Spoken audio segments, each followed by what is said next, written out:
உங்கள் தெய்வம் முருகனாக இருந்தால் நீங்க எப்படி இருப்பீர்கள் என்று தெரியுமா? வாழ்க்கையில் நீங்கள் பல சோதனைகளை கடந்து வெற்றிக்காக இன்றளவும் போராடி கொண்டிருப்பீர்கள். இரக்க குணம் அதிகமாகவும் அதே சமயம் கோபமும் கொள்பவராக இருப்பீர்கள். உங்களிடம் சுயநலம் இருக்காது. பணத்திற்கு அதிக முக்கியத்துவம் கொடுக்க மாட்டீர்கள்.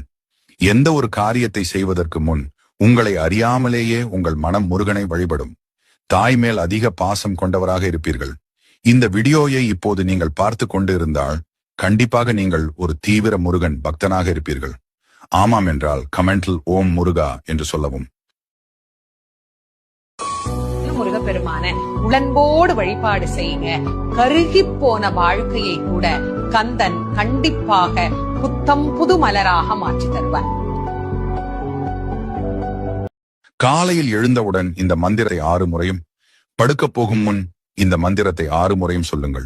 ஒரு நியாயமான கோரிக்கையுடன் இந்த மந்திரத்தை தினமும் முழு மனதுடனும் நம்பிக்கையோடும் சொல்லி வந்தால் அந்த காரியம் கண்டிப்பாக நிறைவேறும். இந்த மந்திரத்தை சொல்லும் முறை கண்களை மூடி முருகனை நினைத்து நமது கோரிக்கையை அவரது முன்னிலையில் வைக்க வேண்டும். பின் 6 முகம் அருளிடும் அனுதினமும் 7 முகம் என சொல்லி வாருங்கள். நல்லதே நடக்கும். எவ்வளவு பெரிய பிரச்சனை என்றாலும் நான் நம்பும் இறைவன் என்னை காப்பார் என்ற நம்பிக்கையுடன் கடந்து செல். உன் இறை நம்பிக்கை உன்னை காக்கும்.